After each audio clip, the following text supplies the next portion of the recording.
All right, we are still on number system. Now, this particular aspect of the number system, I want to talk about decimal point. When you have a decimal point, maybe in a smaller digits like 0 point something is very small, or in a larger digit like 582.54, what do you do? So we want to write it in an expanded form according to the question. So let's start. We say number one, we should write 0.58 in an expanded form. Like I told you, I said as long as it doesn't have any base under, it is automatically base 10. So now this implies, remember the first one, look at, just like what we did in our previous video, we usually say 110th unit. Now in this case, this 5 is your what? Is your tenth. Tenth, there is what? TH at the ending. Why this is your what? Hundredths. Hundredths. Okay? It's always 1/10 or 1/100. Why this one? Now you observe, this is the first number after what?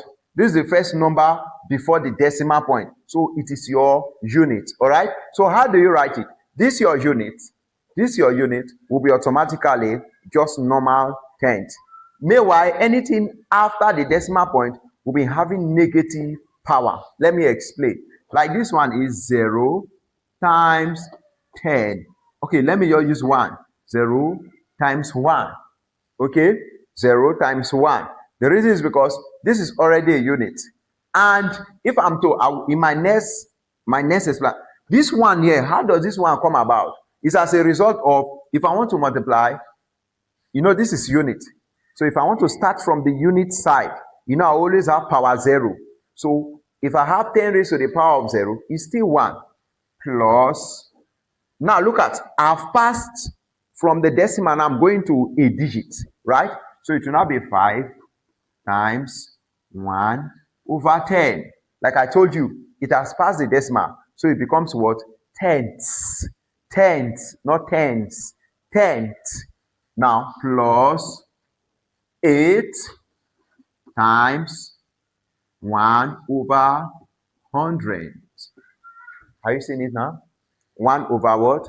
100. So I will automatically, like what I told you, this implies that I will have 0 times 10 raised to the power of 0, okay, plus 5 times 10 raised to the power of -1, plus 8 times 10 raised to the power of -2. This is what I'm trying to explain. Anytime you have a decimal point, after the decimal point, you always have negative powers. Negative powers. Talking about, now, a mathematician will always understand that that negative power there is as a result of a decimal point that was present in the expanded notation. Okay? So take this in very important because it always occur. We might use this to solve bigger problems. Now, number 2. Let's come to number 2. Number 2, you see that the number that started before the decimal is a large number. So we bring the number 582.54. Now, this implies that we are going to use the same format. All right? How do we get it? I will now say, okay, let me use, this implies, look at my 5. I'll take my 5 times 10 plus 8 times 10 plus 2 times 10. All right? Now, if you observe very well, I want to take, you observe very well, we have gotten to the decimal point. Since we have gotten to the decimal point, all these other digits now will be on their tenths, will be on their TH. So now, what do I mean?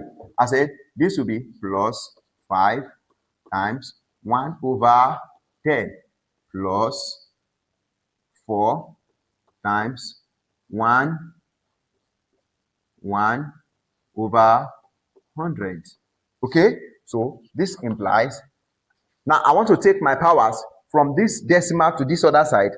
I have 0, I have 1, I have 2. Okay? I have 1. All right, like I was saying, so we have this. So how do you write it now? I can decide to write it 5 times 100. Are you seeing it? Plus, or let me just write it in power form and keep it in the answer. In power form, we have 2 plus 8 times 10 raised to the power of 1 plus 2 times 10 raised to the power of 0 plus 5 times 10 raised to the power of minus 1 plus 4 times 10 raised to the power of minus 2. So at this point, you have successfully keep it or kept it in an expanded notation form. So it's very long, yes, but observe, it's very simple. Just pay attention, rewatch the video again, and you'll get it right. Thank you.